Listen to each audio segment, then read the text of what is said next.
Alléluia, bonsoir à tous et bienvenue sur l'émission L'heure d'un écrit. Nous voulons ce soir encore partager la parole, que le Seigneur soit élevé au nom de Yahushua. Seigneur, merci pour ton nom, merci pour ta parole, pour ta grâce, Seigneur. Nous voulons te connaître, Seigneur. Nous avons faim de toi. Nous voulons t'élever, Seigneur, encore au travers du partage de l'évangile, Seigneur, et surtout te connaître, avoir cette relation, cette intimité avec toi, au nom de Yahushua Mashiach. Amen. Voilà, alors bonsoir à tous et nous allons partager la parole du Seigneur. Ce soir, nous voulons élever le nom du Seigneur, nous voulons parler de lui, nous voulons le glorifier, parler de ses aspects, vraiment pour que nous puissions vraiment rentrer de plus en plus dans la profondeur de l'intimité, dans la profondeur de notre relation avec notre Seigneur bien-aimé, notre Seigneur Jésus, Yahushua HaMashiach. C'est lui le centre de la Bible, de la Genèse, Apocalypse. Donc nous ne pouvons pas parler de lui, il n'y a que lui et que lui qui doit être élevé. Et ce soir, nous allons voir un premier aspect de notre Seigneur dans le début de l'évangile de Matthieu, la naissance miraculeuse de Yahushua HaMashiach. Il nous est dit en Matthieu chapitre 1 au verset 23, voilà, Matthieu 1, verset 18 et 23. Alors, le verset 18 nous dit « Voici de quelle manière arriva la naissance de Yahushua HaMashiach. » Voici de quelle manière arriva la naissance de Yahushua HaMashiach. Au verset 23, il est dit « Voici, la Vierge sera enceinte et elle enfantera un fils et ils l'appelleront du nom d'Immanuel. » Ce qui interprété est « Elle avec nous » ou « Dieu avec nous ». Dans notre version, « Dieu avec nous » ou « Elle avec nous ». « Elle » en hébreu veut dire « puissant », veut dire un haut rang, puissant. Alors ici, nous voyons déjà que, en fait, ici, la connaissance de notre Seigneur Yahushua, elle est capitale, elle est déterminante dans notre vie chrétienne, parce que nous pouvons avoir une certaine vision de notre Seigneur. Nous pouvons penser que Jésus, Yahushua, est simplement un homme, simplement un être inférieur au Créateur, au Seigneur Tout-Puissant. Il y en a qui disent que c'est un ange, il y en a d'autres qui disent que c'est une créature, qu'il a été créé. En fait, il y a une certaine confusion et nous devons vraiment rester bibliques et avoir la révélation. Voilà pourquoi l'apôtre Paul va dire aux Éphésiens, en Éphésiens 1, verset 18, l'apôtre Paul s'adressait à des chrétiens en Éphèse. C'était des convertis, ils étaient passés par l'eau du baptême. Mais Paul, après plusieurs temps, va écrire une lettre et va leur dire, encore à nouveau, je prie, mon Seigneur, que les yeux de votre cœur soient illuminés, les yeux de votre intelligence soient illuminés dans la connaissance précise du Seigneur Elohim. Voilà, donc c'est important pour nous en tant que chrétiens d'avoir une connaissance précise et correcte de notre Seigneur. Et ici nous voyons au verset 23, il est dit « Voici la Vierge sera enceinte et elle enfantera un fils et ils l'appelleront du nom d'Immanuel. » Dieu avec nous, elle avec nous. Et nous voyons dans d'autres passages, effectivement, que Yahushua n'était pas simplement un homme. Il était plus que ça. Il était 100% homme et 100% divinité. 100% homme et 100% Elohim. 100% créateur. Et nous voyons en 1 Timothée, chapitre 3. Et on va revenir sur Matthieu. 1 Timothée, chapitre 3, verset 16. Qu'est-ce qui nous est dit? La parole nous dit, en 1 Timothée, chapitre 3, au verset 16, « Et sans contredit, le mystère de la piété est grand. Elohim a été manifesté en chair. » Elohim, le Tout-Puissant, le Créateur de l'univers, du ciel, de la terre, a été manifesté en chair. Donc, Yeshua, il est venu en chair. Il est né en tant qu'homme.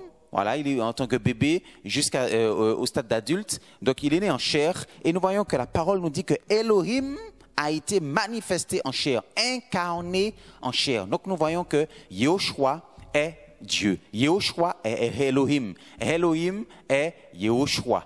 Donc, nous devons, dans notre vie chrétienne, parfois on peut tanguer en se disant, mais est-ce qu'on prie deux seigneurs? Est-ce qu'on prie deux dieux? Est-ce qu'il y a deux trônes dans le ciel? Est-ce qu'il y a le Créateur et puis son fils qui est à côté et qui est un petit peu inférieur?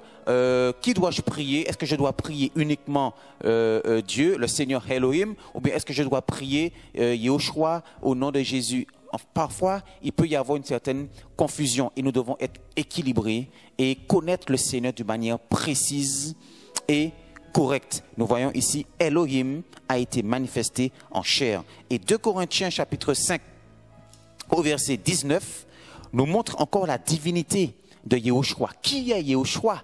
Il est grand, il est Elohim, il est Dieu. 2 Corinthiens chapitre 5 verset 19, voilà.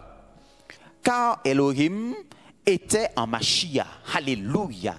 Elohim, le Seigneur Tout-Puissant, était en Mashiach. Donc nous ne pouvons pas considérer que le Mashiach, que Yehoshua, était simplement un homme inférieur au Créateur. En fait, Elohim et Yehoshua ne font qu'un. Les mathématiques du Seigneur font que 1 plus 1 égale 1. Les mathématiques des hommes disent 1 plus 1 égale 2. Mais les mathématiques du Seigneur, voilà, la mentalité, la logique du Seigneur veut que 1 plus 1 égale 1. Ça, c'est le Seigneur, c'est la gloire du Seigneur et son intelligence. Donc 2 Corinthiens 5, verset 19, car Elohim était en Mashiach. Amen. Donc nous revenons au livre de Matthieu et nous allons voir un autre aspect de notre Seigneur. Mais avant tout, voilà, je voulais prendre un Jean, ce passage me vient à l'esprit, 1 Jean 5, au verset 20, voilà, il nous est dit, mais nous savons que le Fils d'Elohim est venu. Et il nous a donné l'intelligence pour connaître le véritable.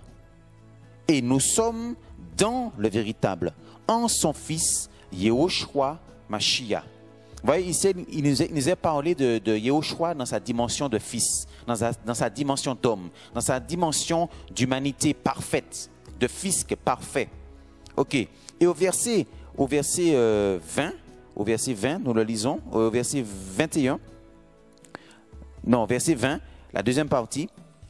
Donc, et nous sommes dans le véritable en son Fils, Yehoshua Mashiach. Il est le véritable Elohim. Il est le véritable Elohim. Le véritable Seigneur et la vie éternelle. Donc, ici, nous voyons que Yehoshua, dans sa dimension de Fils, dans sa dimension d'homme, est Elohim, est Seigneur Tout-Puissant, est le Créateur. Les Écritures sont claires, les Écritures nous recadrent, les Écritures nous donnent la révélation et nous montrent l'identité de celui qu'on adore, de celui qu'on prie, de celui à qui on fait confiance, de celui qui nous a créés.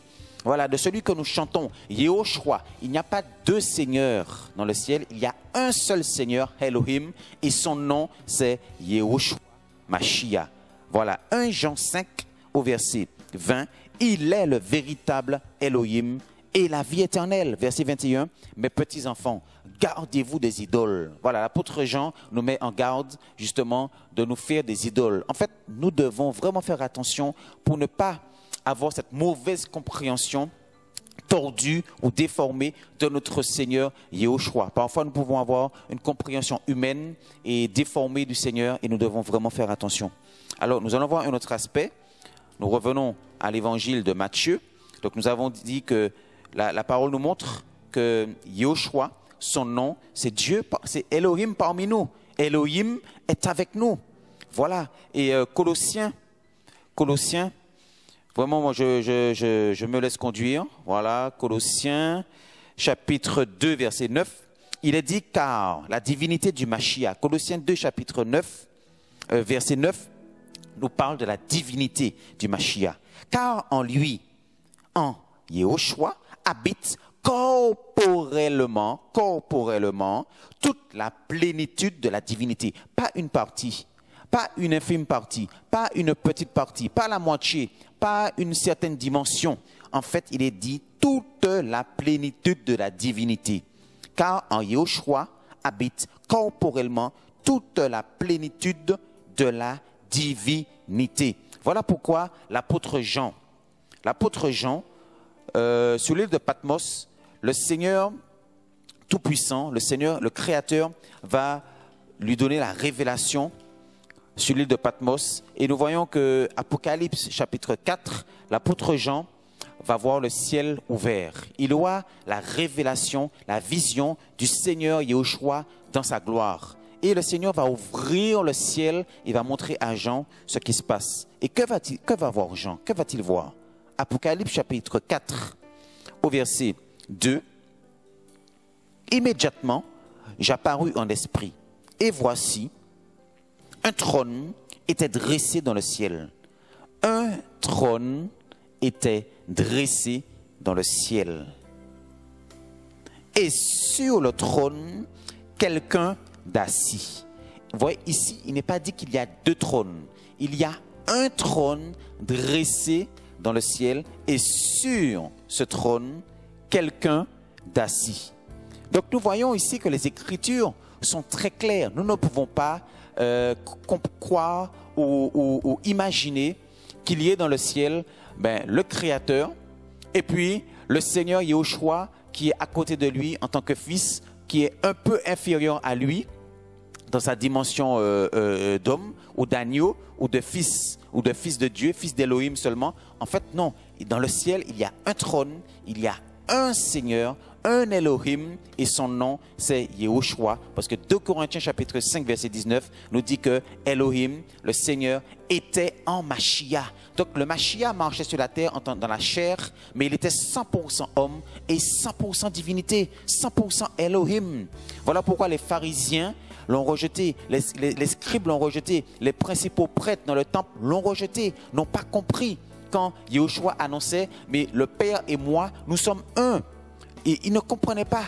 Voilà, et ils disaient, mais trois Yahushua, tu te fais Dieu, tu te fais égal à Elohim, tu te fais égal à Dieu, égal à Elohim. Vous voyez, donc voilà le combat du Seigneur sur la terre. Il a été rejeté, il a été méprisé. Les principaux religieux n'ont pas saisi, n'ont pas eu la révélation de qui était Yahushua Mashiach. Donc vraiment, bien-aimés, c'est une exhortation, un partage ce soir pour vraiment que nous puissions aussi élever le nom du Seigneur et avoir la révélation de notre Seigneur dans toute sa splendeur et de manière précise et correcte au nom de Yeshua HaMashiach. Voilà, je vous encourage et je vous dis à bientôt pour d'autres vidéos. Bonne soirée, au revoir.